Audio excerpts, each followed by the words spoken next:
तो मेरा सिर्फ ये निवेदन है हमारे वरिष्ठों से, सभी से हाथ जोड़ के, कि जैसे हम लोग आज प्रयास कर रहे हैं कि युवा जोड़ें, बच्चे जोड़ें, वैसा ही आपका भी ये कर्तव्य है कि आप गुरुदेव की सिर्फ माला जप के ये ना सोचें कि मेरे बच्चे तो बस खुश रहे।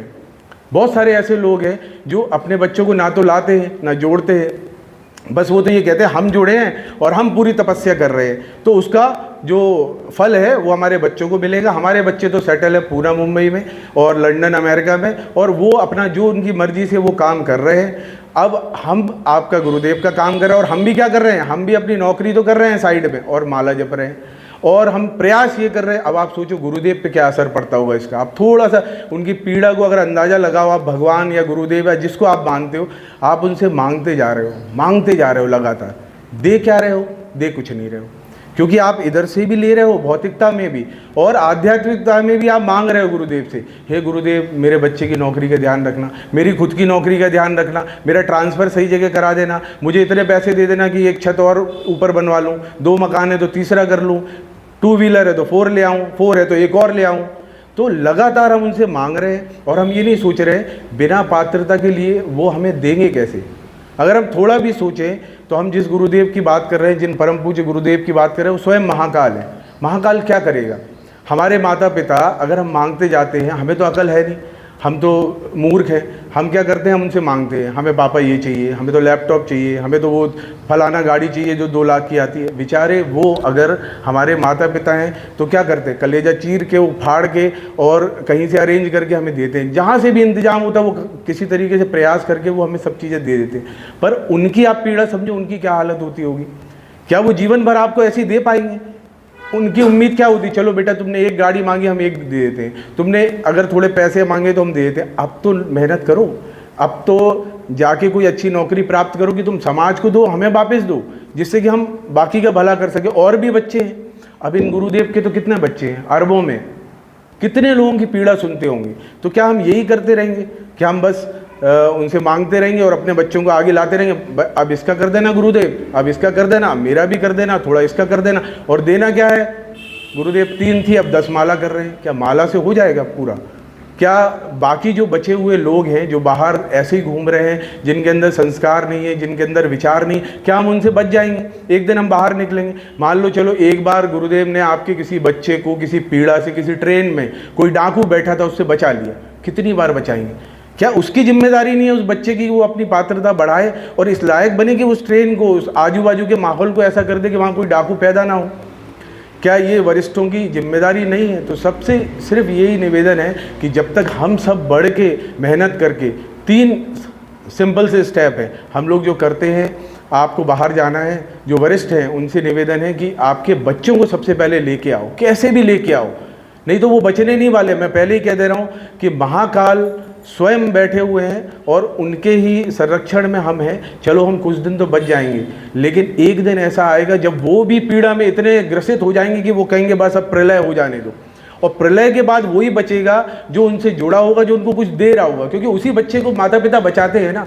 कई बार माता पिता को हमने कई बार सुना है ऐसा कि माता पिता इतने त्रस्त हो जाते हैं बच्चों से, लड़ रहे हैं, मर रहे हैं, आपस में गालियाँ दे रहे हैं, खा रहे हैं आराम से बैठ के और कोई मेहनत नहीं कर रहे हैं। ऐसी हम सब की इस पूरे विश्व में आधे से ज़्यादा जनसंख्या ऐसी हो गई, उनको कुछ पता नहीं है कि करना क्या है। बस किसी तरीके से इसको मार दो, उसको काट दो, यहाँ से ये ले लो, वहाँ से वो छीन लो, अपनी चीज़ों को बढ़ाओ। लगे हुए हैं अपनी चीज़ों को बढ़ाने में, आजू बाजू का भी याद नहीं है, भाई का भी पता नहीं है, बहन का भी पता नहीं है, किसी की पीड़ा नहीं पता। तो महाकाल क्या ऐसे बच्चों को रहने देंगे? एक दिन अवश्य ये होगा कि वो आँख बंद करेंगे और बाकी जितने लोग उसके अच्छे बच्चे उनको साइड करेंगे और सबको स्वाहा।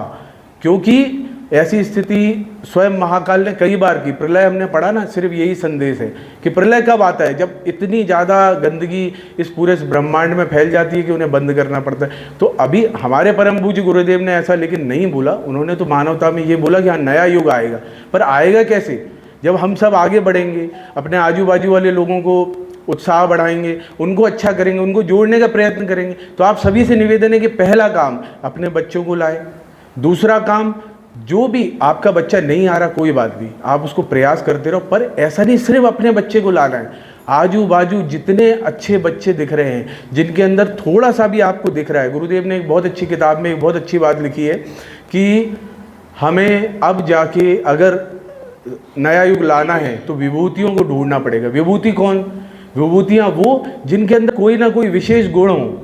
अब आपके आजू बाजू कोई ना कोई विशेष गुण वाले लोग होंगे, कोई अच्छा गाता होगा, कोई अच्छा बात करता होगा, कोई अच्छी चीज़ों को बनाता होगा। उन सबको ढूंढना है, उन्हें मिलना है, उन्हें किसी तरीके से लाना है, पहला नंबर। क्योंकि हमें कचरा लाना बाद में है, कचरे को तो हम बाद में साफ़ करेंगे, पहले हमें उनको लाना है। तो आपको अपने बच्चों को विभूति बना के लाना है। नहीं ला पा रहे तो आजू बाजू हज़ारों विभूतियाँ हैं, आप कम से कम संकल्प लो कि एक साल में आप कम से कम एक विभूति को तो हमारे संगठन से जोड़ें।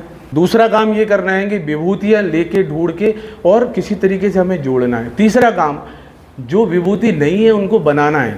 प्रयास करो आप। इतने सारे बच्चे देख रहे हो, बाल संस्कार शाला है, किशोर संस्कार शाला है, कन्या कौशल शिविर है, इतने आंदोलन है, सप्त आंदोलन है हमारे, 7 आंदोलन।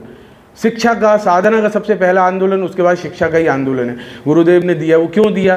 भैया विभूति नहीं है तो बनाओ ना, ढूंढो। हम सबके अंदर एक विशेष गुण है, सबके अंदर है, कोई बेचारा ढूंढ ही नहीं पाता, आप उसकी मदद करो। अगर आप विभूति हो, आप गायक हो, तो दूसरे को आप गाने में मेहनत करो। उसको बोलो कि आपको थोड़ा गाता, कोई गुनगुनाता मिल जाए तो बुलाओ, उसे प्यार से बिठाओ और उसे आप गुनगुनाना सिखाओ। कोई वक्ता है तो उसको बुलाओ और बोलो कि बेटा हम बताते हैं आप कैसे अच्छा बोलो, अच्छे सत्कर्मों में कैसे जुड़ो। तो सबसे ज़रूरी ये है कि हम सबको अब प्रयास करने पड़ेंगे।